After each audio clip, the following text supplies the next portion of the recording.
Hello, everybody. Welcome to the Pilates Hour. So glad to have everybody. There were lots and lots of people signed up, so I'm really excited to share with you some ideas on the Swan. It seems to be something that's asked about all the time, so we're gonna dive deep into it. Good. We'll give everybody just a couple more minutes to come on, and then we will start talking about the Swan. And I always I wonder what do people think? Like, what's your very first reaction to we're going to do the Swan now? And I'm sure people are saying, oh, I hope it's not the one on the box. All right. We just had a really fantastic transition intensive, and that was one of the topics. So I don't really like the Swan, and my expression back to that is always challenge accepted. Oh, I had some questions. I see some questions of where am I now? Yeah, for you that don't know, I am not in Miami any longer. I've been up in Durham, North Carolina for about, almost coming up on 2 years. It'll be 2 years in December. So that's fun. And I do see somebody, Tess, loves the Swan, even on the box. Good for you, Tess. That makes me happy. All right, so Melissa, let's go into the mentee. We have one mentee question today. And again, just to clarify, because there are several versions of the Swan on the reformer. There's Swan where we're on the long box and the hands are on the foot bar. There's the Swan that's like the rocking Swan where your pelvis is on the edge of the box and your hands are down on the platform. And then the Swan that we're talking about today is feet on the platform and then body coming up. So the one that's really similar to the ladder barrel. So in that part, that Swan, what is the part that you find the most challenging? And some of the answers may be, I have no idea because I try to avoid it as much as possible. I have heard that comment before too. It's a great question. I just saw a question go into the chat about why I chose this and what went into choosing this particular exercise. And what a great question. It came to mind because it is one of those that I say, oh, now we're going to do the Swan. And people will actually tell me, I don't like it. Sometimes they use the H word. I hate this exercise. And so I try to understand why. And what I've realized is people don't really understand how to do it well. It's like you look at it and you kind of get yourself into position and then you go for it. But a lot of times it's not the best setup. It's not the best intention. And so there's just a lot of little tiny things that we can clean up so that at least most of the exercise is accessible. And that's the thing we want to get to. So you guys can see some of the answers that are coming through. The finishing extension, right? That's good. Hip extension, yeah, that's challenging. Hip extension is challenging for a lot of people. The uncomfortable pubic bone on the box, yes, I see that. I see that a couple of times. It's really where you place yourself that's important. I've seen a couple go through about low back pain. Will definitely help you with that. Yeah. All right, great. Well, let's see. Are there a couple more? Let's get to all the columns so everybody's answers are seen. Yeah. All right, good. And really, if you think about the Swan, a lot of those, except really for the pubic bone and the pelvis on the edge of the box, a lot of those things that you just expressed are things that are challenging or potentially challenging in just about any version of the Swan. And so I back up and think, well, what's necessary? Like, what do we really need?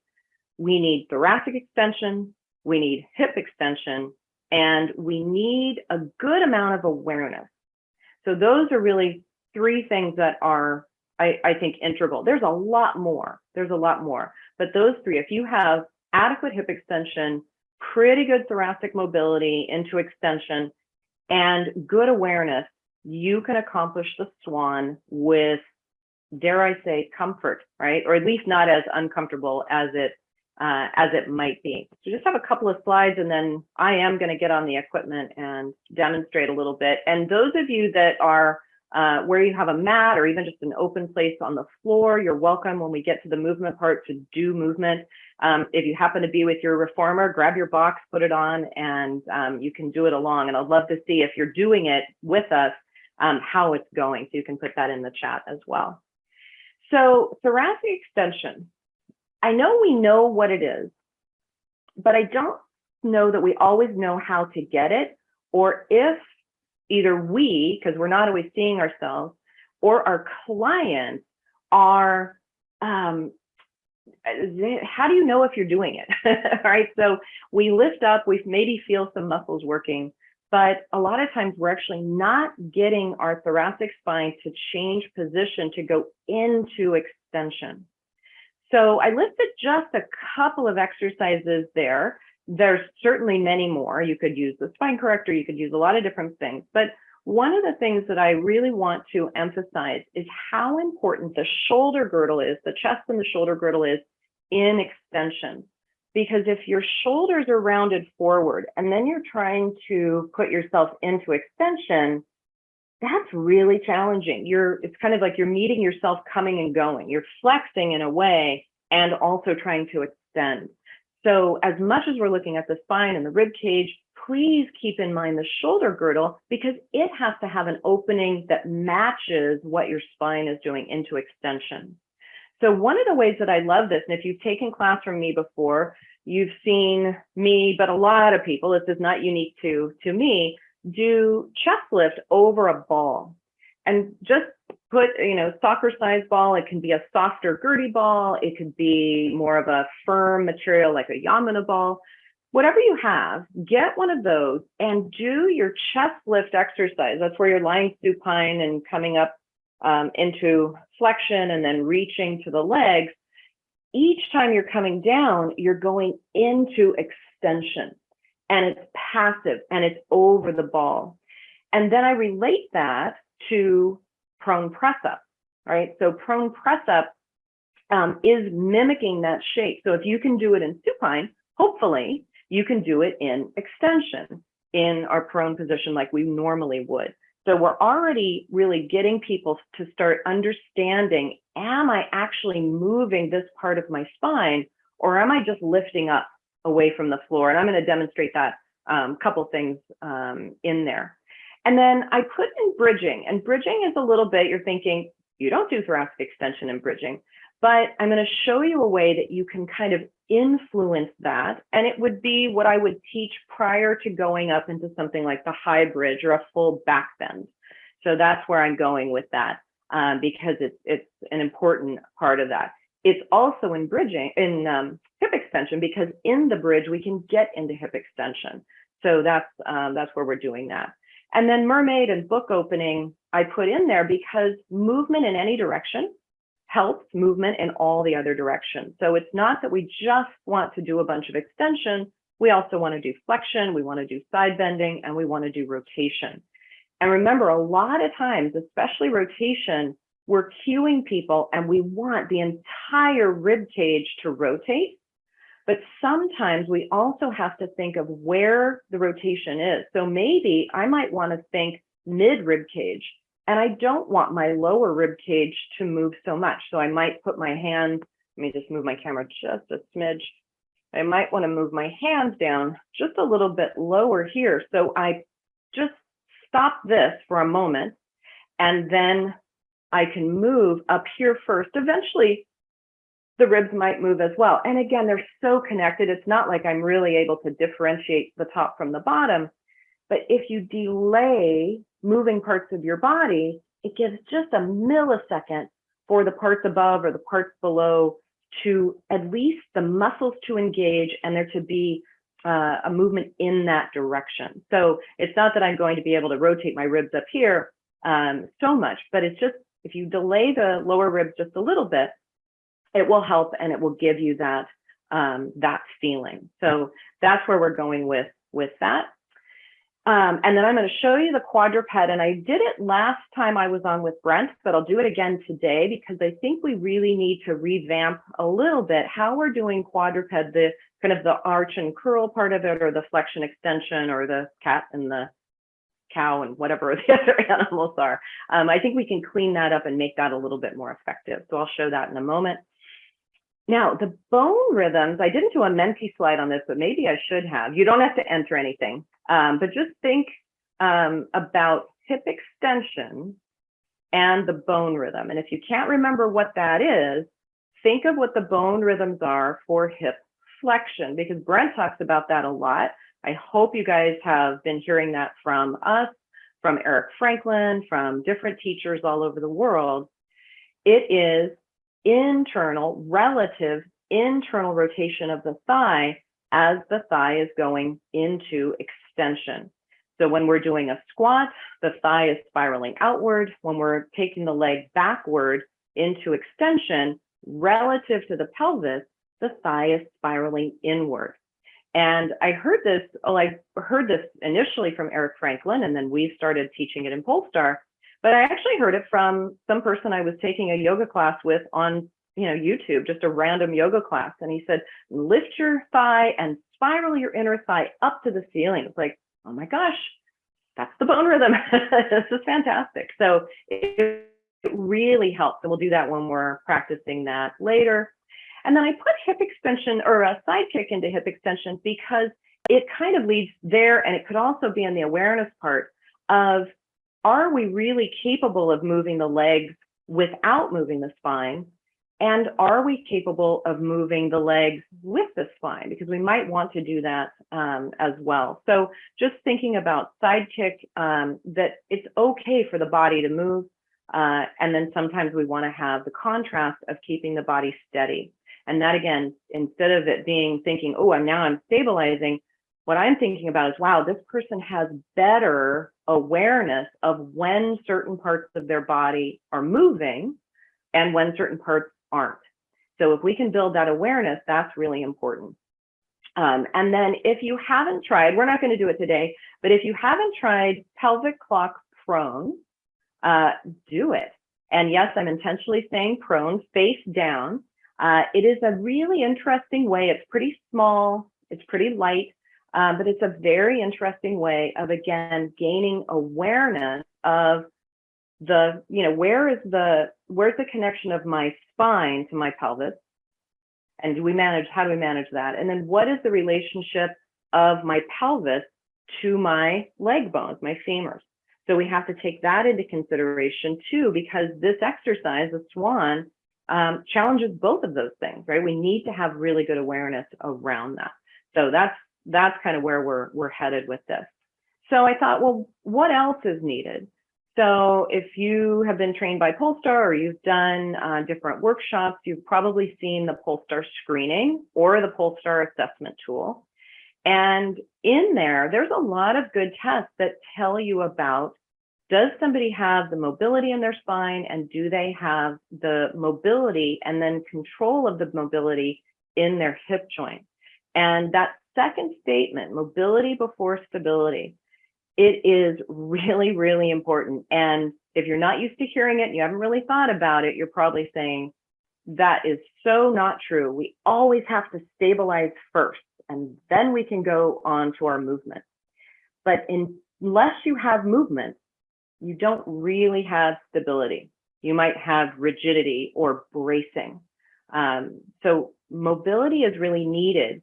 I think about it as, how do I get my bones, whatever part of the body I'm thinking about, how do I get them into the right position to then control that position? If I'm just kind of hoping for the best, I'm not going to be in a position that I can actually stabilize that's good for my body. So think about it in that way too. Can you get better alignment and then maintain that alignment throughout a different movement pattern? So that's really important. The last concept that I've been playing around with for a while, and I go back to Christy Idavoy, we say things like, oh, Shelly talked about this and Christy talked about that. And this is one of those, Christy used to talk about the mat as a piece of equipment. So how can you use the floor that you're lying on? If you've got no reformer, no springs, no TheraBand, how can you use the floor to help you get into certain positions? And I feel that's exactly the same with the equipment. How can I set up the equipment and the relationship of my body to the equipment where I have the best outcome, right? I can use the equipment, not just the springs. The springs offer assistance, but a lot of times where we put our bodies and how we organize them really gets us to that point where it's like, oh, now I understand. And then we can go back and change it. But a lot of times, this is my t-shirt, one of my t-shirt sayings or bumper sticker sayings is, if you haven't felt it before, you don't know what it feels like. So we talk about approximating. So if you can approximate, if you can get somebody close to the feeling of whatever it is, they're going to be more successful. Now they've had that experience in their nervous system and they can relate back to that. That's just like learning. Once I've learned something, I can build on that learning because I have something to go back and reference. So use these tools to your advantage when we're doing some of these movements. All right, I think that's enough talking. Let's get on to the equipment, and I'm just going to show a couple of things.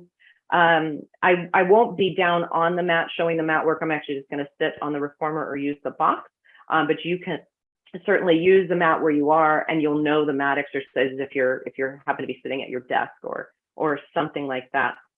So one of the exercises that I think is important, and again a little bit misunderstood, and this is not directly related to the Swan, but it is related to spine mobility, and it is related to things like going back to Fryet's law. So those of you that have gone through the Polestar Principles course, and somebody says, tell me about Fryet's law, and you go, oh geez, we have to talk about that. Why does that have to do with anything? It's actually really important because you're going to prevent somebody potentially from getting the most out of their movement. So to me, I think about this in mermaid. So I'm just going to sit on the reformer. You could think about this on the reformer, doing it on the reformer. I'm going to just have it be where I'm going to use this as a mat. So you could have the legs to the side. You could sit with the legs crossed. It doesn't really matter because we're looking at spine mobility. So if I take my hand out on the mat quite far away from my body, the curve from my head all the way down to my pelvis is going to be a little more broad, a little bit more elongated. And I can influence by pushing into my hand to push my pelvis down a little bit to give me more curve. And then if we think about where my push is coming from, the more I bring my hand closer to where I'm sitting, the higher up it is. So if I'm having trouble with thoracic mobility, I can do this long mermaid all day long and it feels really great, but it's not the most effective for getting mobility up in your upper spine. So try moving your hand a little bit closer and then let people do their own mobilization, right? We don't all have a physical therapist at our house who's going to do, this work for us. So you can start to push into your hand and direct a little bit of movement in these different places in your spine. And I'll caution you though, don't do it too early in the movement, because this is where I see where we get into this up and over feeling, and somehow it's turned into expand your ribs over to the side before you go. I see it. People say, oh, I don't really teach it that way or do it that way, except they do. When I'm watching people take class and do class, I'm seeing this lateral translation. So now I've taken up all this movement that I did have, and I've already used it. And then I'm going over. So that's where we get things like compression, and we aren't really doing the most that we can. So think about that really on all the different ways that you move. Are you moving in a direction that actually is on the opposite side of where you want to go? Because just go where you're going. That's another one for the bumper stickers. Yeah, go where you're going. All right, so that's the mermaid. And then let's look at prone press up, and then we'll look at quadruped. So let me get the box. We'll put the box on. And I will treat this like a mat a little bit. And this reminds me too of when we're doing things like the prone press up on the chair that's going into the Swan, where we might come up to the chair. There's a little different setup than some people use. And you actually just put your body down on the top of the chair. When we're on here, you can have your hands low, you can have your hands up, you can have your forearms on the box. And what I want you to think about and do, if you're practicing it, you could even do it seated, just seated in your chair, is maintaining the lower ribs on the box, pulling a little bit with the arms in a way that stretches the ribs in two opposite positions or two opposite directions. So relatively, my lower ribs are moving a little bit toward my pelvis because my upper ribs are moving up and toward my head. And this is the thing that's missing. When we do Swan, when we do prone press up, all of these exercises, they turn into, oh, I need to come up really high. And you can see my spine isn't round. I mean, it isn't extended, it's round. I'm in flexion. So I'm actually not accomplishing what I think I'm accomplishing. So stay down and think about cues that can lengthen the front of you. Can you lengthen your sternum? Could you lengthen it longwise? Could you lengthen it widthwise? Can you get it wider? So that's a really important one to make sure people are doing. And then you're just watching that there really isn't any change from the lower ribs down through the legs. And I say no change, but there might be activation. So if people are using, and this is the sense of the relationship of my femur to my pelvis, when they start to go into the beginnings of a Swan, if they feel this engaged just a little bit, that's great, because that means that this for the moment is not going to change position. Maybe it will. Maybe they're doing a full Swan like we're going to do in a moment, and all of those things are going to change. But again, think of the timing. Does it need to change yet? Or can it change later, right? That's the idea. Now, when we get into quadruped, I mentioned this when I was with Brent, this idea that we're doing quadruped often in the positions or into the positions that already curve a lot in those positions. So let's do the opposite, right? So I don't have a lot of flexion in my lower back, not certainly as much as I do in my thoracic spine. So let's practice that. I don't need to practice thoracic flexion. I can do that all day long. We all can now. And the same when we go into extension. The path of least resistance is lumbar. So we don't need to practice that. Practice thoracic and see if you can start to get into more thoracic extension. And here's a time where I'm not squeezing my shoulder blades together, but I'm also not protracting and pushing them apart. So that's where some of the shoulder girdle work is really important, just to keep everything in alignment. So as you're going through your cat and horse or cat and cow or flexion extension, try to get into movement where you don't normally move. Exercise those parts, because that's really important. All right. So then, let's do the bone rhythm. Again, for those of you that haven't done this with me. So when you're starting to lift the leg, one of the cues that we hear quite early in the movement is square your pelvis off. And that brings up, and we actually had this in our course the other day, well, how do I do that? If I'm a novice mover, I may not really understand how to do that. So this is where the inner thigh cue is really helpful. So as I'm lifting my leg, I'm thinking about the inside seam of my pants, and I'm lifting that up, because if I lift it the other way, my hip lifts. If I spiral my thigh inward, automatically my pelvis now just turned to be more horizontal. And now I know I'm actually getting hip extension, and I'm not getting rotation and spine extension or external rotation. So we don't want to be picky with our beginners to the point of it not being fun, but give them good information so that they know how to do it well, because it's going to come back to serve them later on. All right. So those are some of the prep ideas that I'm thinking about when we're working. And so now let's actually talk about this, this exercise. And if you have a ladder barrel, the ladder barrel is the best place to practice this. If you can't really do it on the ladder barrel, you probably shouldn't be doing it on the box yet, because it's going to be, you're going to need these things. So when you set up your ladder barrel, set up the ladder and the barrel on the close side, not too close, but on the close side, because what you want is you want to feel your thigh and your foot really sandwiched into that space, because you're going to come up. It's almost like you're going to be in tall kneeling with your foot on the ladder and your thigh on the front, the inside part of the barrel, and you're going to come up just to standing tall. We're going to not do extension first. We're going to do standing tall. I unfortunately don't have a ladder barrel, but hopefully soon I will get one. So I'm going to show it on here. This would be the next step in learning it. Set your springs up heavy enough. I like a red and a blue. Sometimes, again, depending on how old your reformer is, you might even bump up to 2 reds. If your springs are new, a red and blue is probably fine. Of course, do what feels good. So if a red and yellow is better, that's great. But find a setting that's on the heavy side, because it's going to help hold you in this space.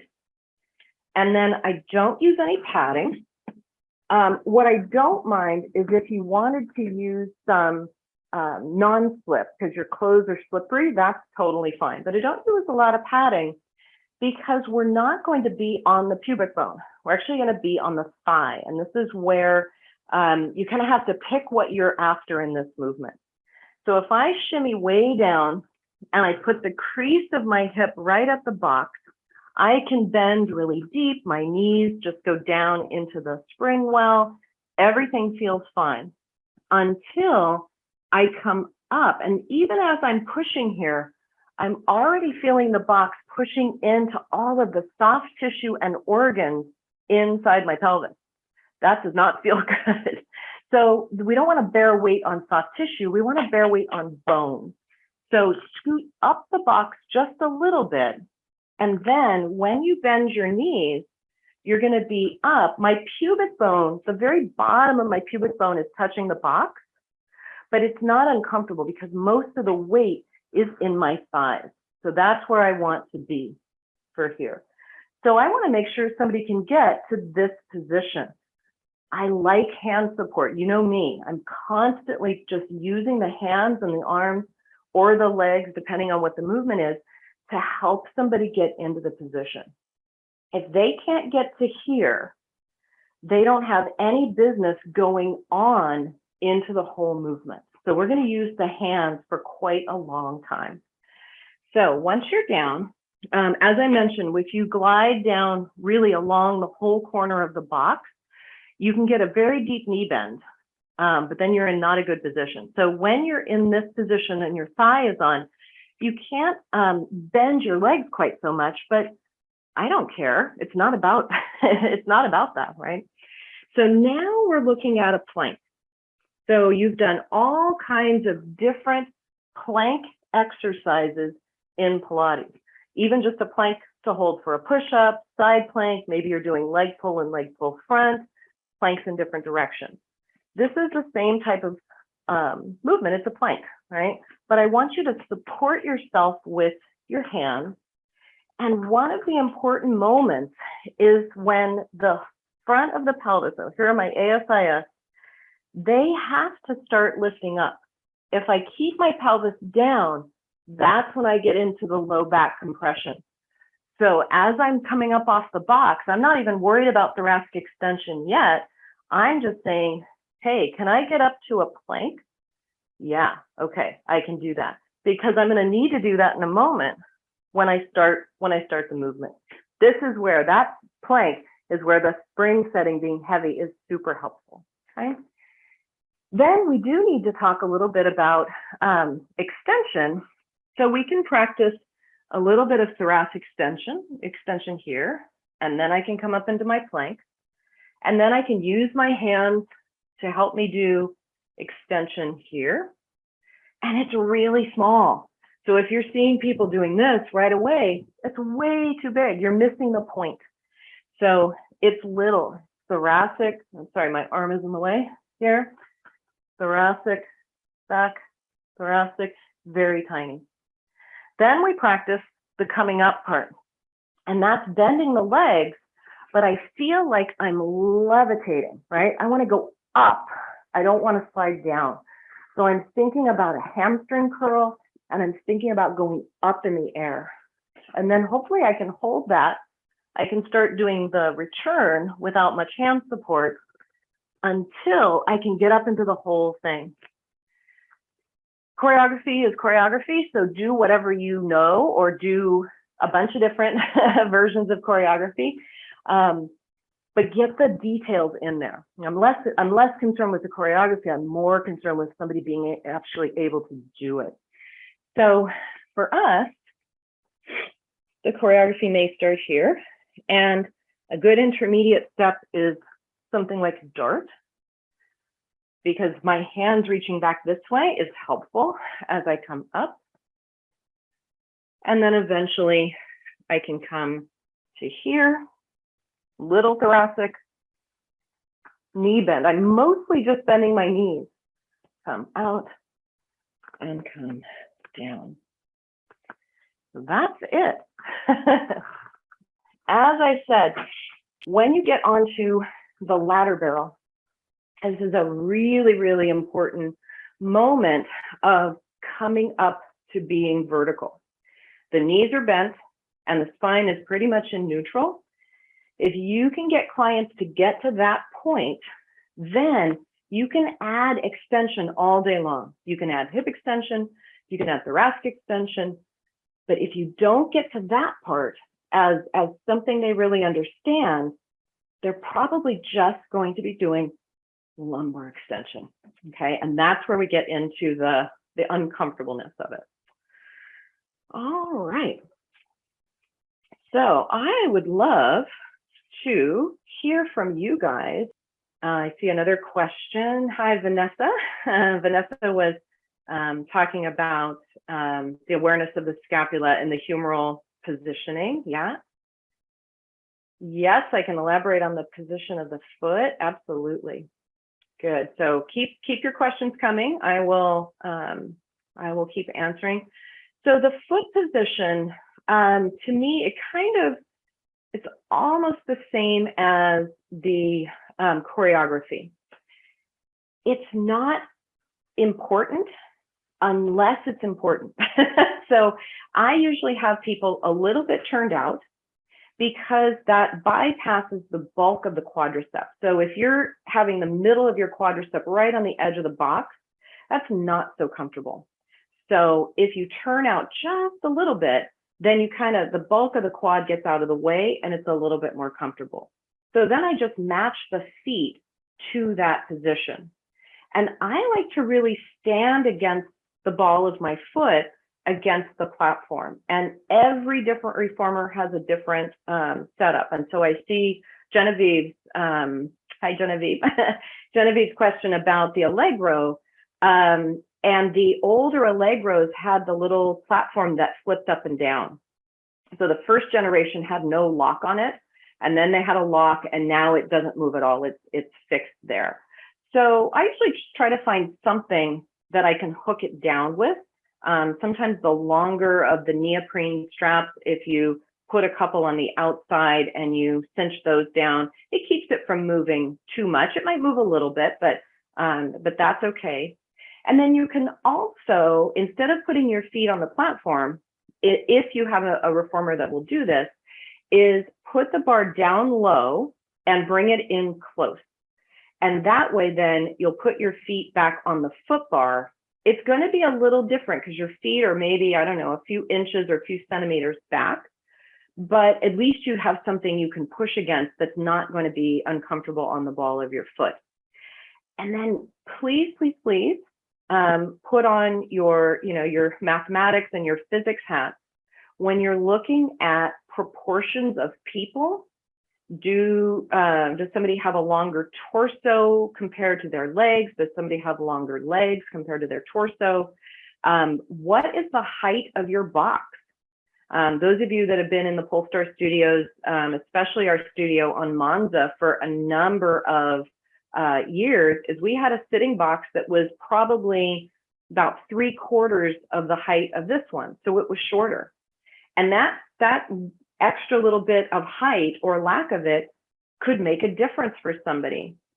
Think about the line, why are push-ups easier when you've got your hands on a table, right, or your kitchen counter versus doing them down on the floor? Well, it's our relationship to gravity. So if I'm on a box and this is my line of my body and I'm here, this might be a little easier because I'm being pulled down in a different way. This line against gravity might be a little bit more challenging. So you have to think, is it better to have the feet, closer, farther, box higher, lower? So that's something also to keep in mind. So just think about that. All right, let me look at some of the other questions here.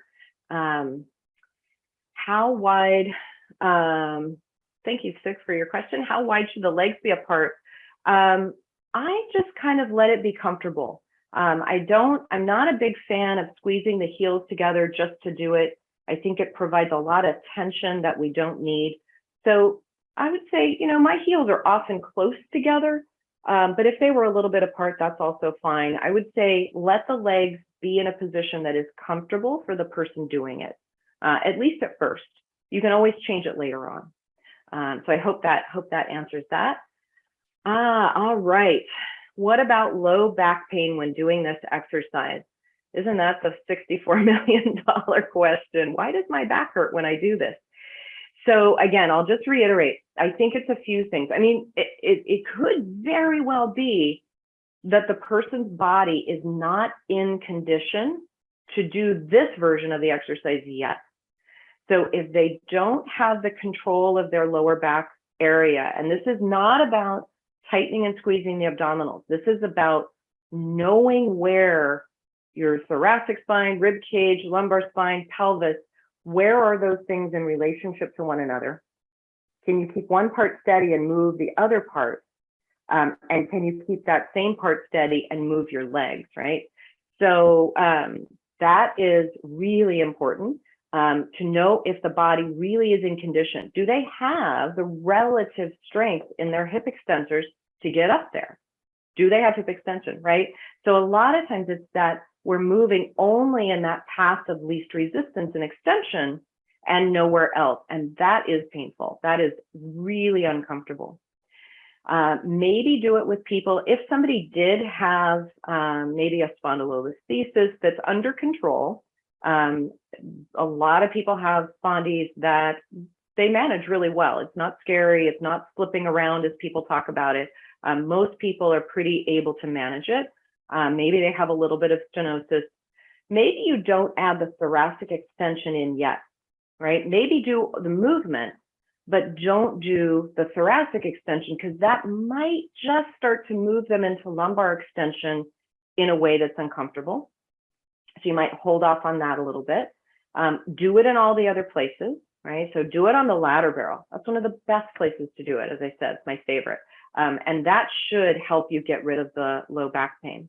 Now, one other thing kind of along with that is how we cue the trunk when we're going into things like extension.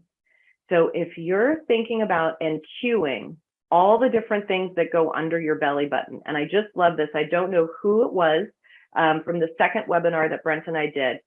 And somebody, and I may have mentioned it, I may not have, but somebody said something about the diamond ring under my belly button just isn't working for me. And I just thought, what a fantastic comment. If you're cueing the abdominals just kind of globally, tighten your abdominals. Remember that they mostly produce flexion. So if all of the three, so not transversus, but if your rectus and the obliques are engaging, they're probably telling you to go into flexion. So that's pretty unhelpful when you're trying to go into extension. So I don't cue the abdominals. This goes back to our other discussion directly. I'm cueing the bones and I'm cueing the timing and I'm cueing mobility because those are the things that are going to get you there faster. So thank you for that question. Yeah, what cues do you use in order to get a client into the starting position? Yeah, kind of as I did, and again, depending on your reformer, different people get on different ways. If the foot bar goes all the way down, I often see people just step right up on the edge. Of course, my foot bar is in the way, so I come in from the inside. I've already talked to them and we've already practiced it. Even just how I was behind the reformer of lying on the box. Here is it in your soft tissue. Here it is at your legs. So we already know that. And then stand up, get the feet relatively set, push out, and put the pelvis down. And then I just let people go right into using their hands because they'll know, oh, I need to scoot up, I need to scoot down, and then we go for it. But I don't do the full version for a long time. I might just do this version for a while and then come down. And then maybe I do a little bit of thoracic extension. And then maybe I do a little bit of the teeter-totter feeling. And then eventually we put it all together and go into the full swan. So I hope that's helpful. It's a great question. Thank you for that. A question about men. You know, I don't have a man's body, so I really let men, and I'm trying not to be facetious at all, it's really true. I don't know how to do what needs to be adjusted for men to be comfortable in this position. Most men do. So just let them do what they need to do. You guys do what you need to do to be comfortable. The good thing is you're not really on the pelvis, right? So you are more on the thigh. So maybe that's helpful. But I don't even try to figure it out because I don't know. So I really do give that to the guys to figure that out. And it is possible. I've seen lots of men do the exercise. So I think it's just giving them the autonomy to do that. It's a great question. Tess, do you add arm circles to the exercise? Oh, heck yeah. You can add all kinds of things. So you might come up into the top curve, you might stay there, you might come down and up and just do the full movement. Forget all of the pausing in the middle, but just do the movement. I like to come up to the top and add rotation, things like that. So you can add all the choreography in the world as long as the base of it is there. I love to do that because we get super complacent. Not everybody, I make a lot of general statements, but you know, we get complacent with things and we don't branch out and try new things. And the body really responds to that. We need to be, you know, a little bit more spontaneous. So we're not just doing the same thing over and over the same way all the time. So great question. B, hi B, can you use a lighter spring? You absolutely can. The difference is you're not going to have as much help in the sense of kind of squeezing your feet and your thighs together in a way so that you can bend your knee as a hamstring curl. So it's almost like you need the friction of your foot on whatever you're going to be standing on. You need to have it held there. And the heavier the spring, the easier that is. But you can use any spring you want. If somebody has a lot of hip extensor ability, right? They've got good range of motion and strength. Maybe they don't need so much holding in. Sometimes at first people do. So just do what feels comfortable. For me, it's a way to kind of hold my legs where they are and allow me to bend my knee to come up and down, because that's really how you come up. If you're in the plank, you don't arch your back to come up. You bend your knees, your pelvis comes away from the box a little bit, right? The front part of it. You're left with your pubic bone and your thighs. And what's moving you there is bending your knee. It's not arching your back. And so I think that's another just little epiphany of, okay, I don't just go into a lot of spine extension because that is super uncomfortable, right? I need to bend my knee to get me up there. And then I just sprinkle in a little bit of thoracic, a little bit of hip. And if you need to go into more extension, like let's say you were prepping to do a back bend or something, not using this exercise to prep into a back bend, but if you were using, just trying to get into a back bend, you are going to need to get into more lumbar extension too. But you've got to have thoracic and hip, and then you expand the whole thing. Otherwise, again, you're just primarily doing extension in your lower back and no extension in your hips or your upper back. So just as a thought, it's not that we never go into lumbar extension, we may, but we need to have it distributed, right? Distribution of movement, distribution of force. We need to have that before we do that. So great question there. Kathleen, okay. So do you find that there can be an underlying issue far beyond our scope that needs to be addressed? It could be a red flag. Absolutely. Yes. If you, and again, think about when you're going to give this exercise to a client, you have hopefully, in most cases, worked with this client for a long time. It takes a while to get the tissues to change, to get the joints to change, to have enough thoracic mobility and hip control to do this exercise. So unless you were seeing somebody, maybe somebody's on vacation and comes to your studio for a session who says that they have a strong practice and you gave them this and you might not know, that might be the time where if significant back pain while they're doing it or significant back pain after, then that certainly could be a red flag. And that would be something hopefully you're picking up when you do your interview with them. Even if it's a one-time client, I'm here on vacation or holiday, hopefully we're going through the history. They're gonna tell you that there's been a history of low back pain, or they have stenosis or something like that. In that case, be very mindful. I wouldn't say don't do it, because I have had clients who've had those things and are able to do it.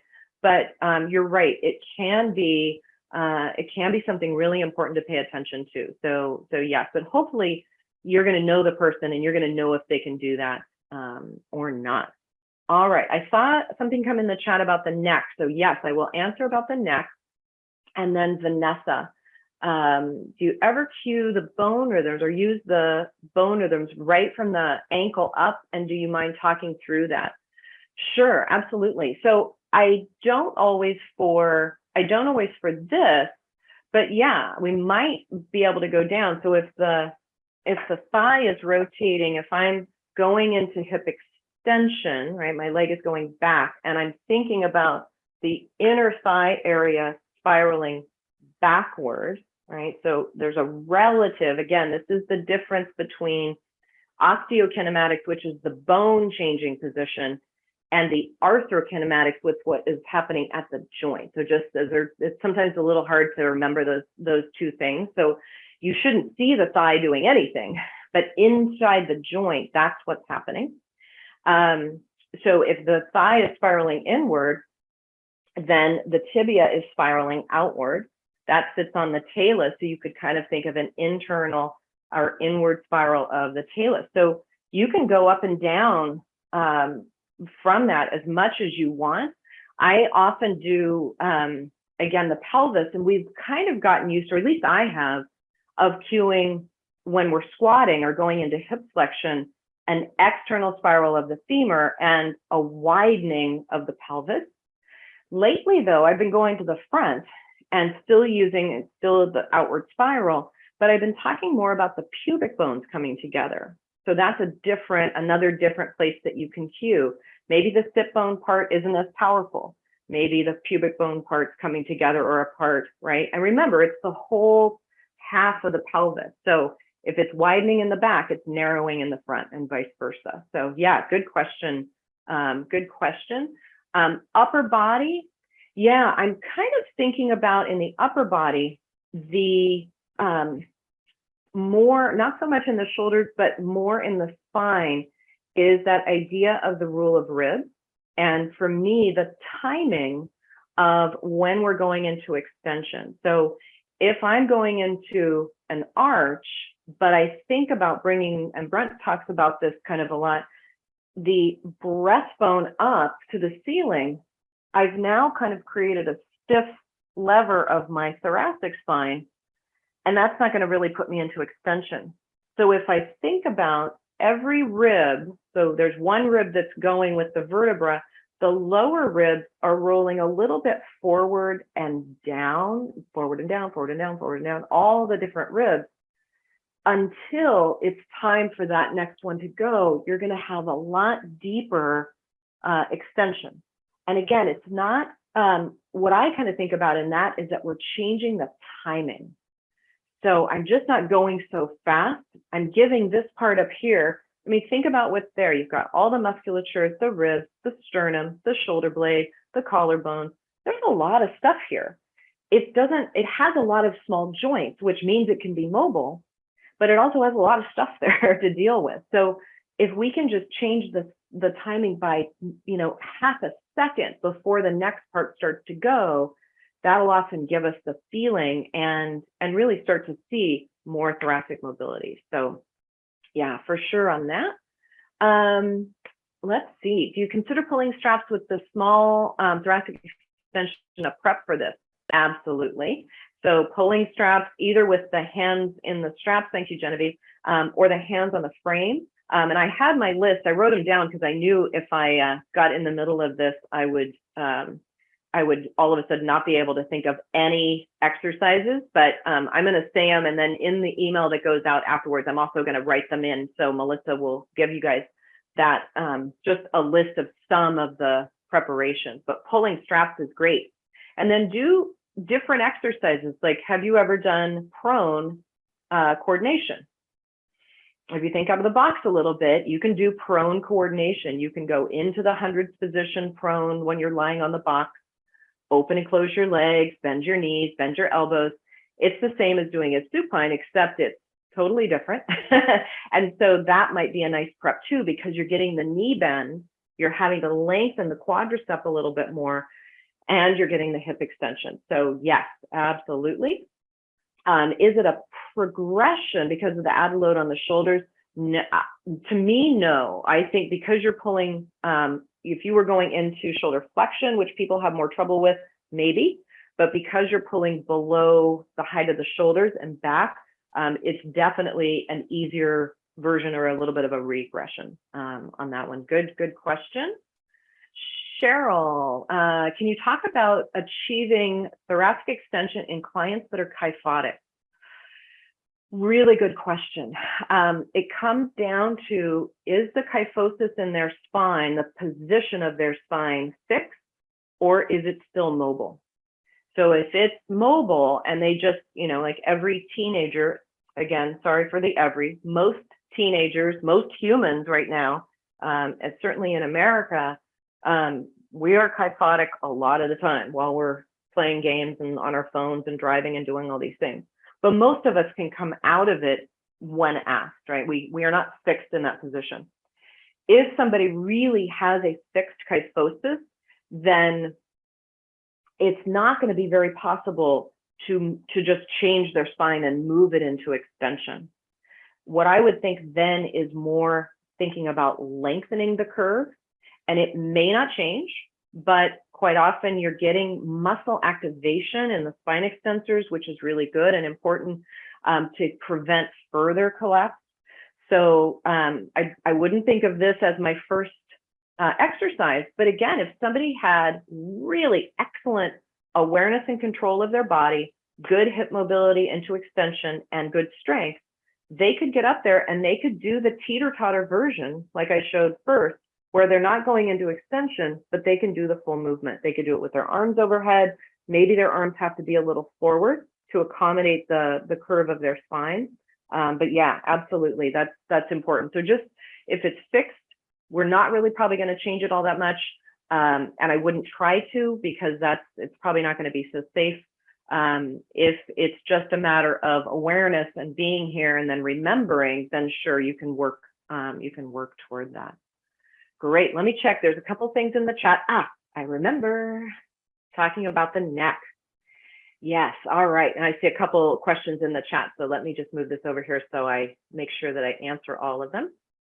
So one of the things about the neck, and I know we're getting close to time, but Brent let us go over last time. So I think we could go over a couple minutes this time.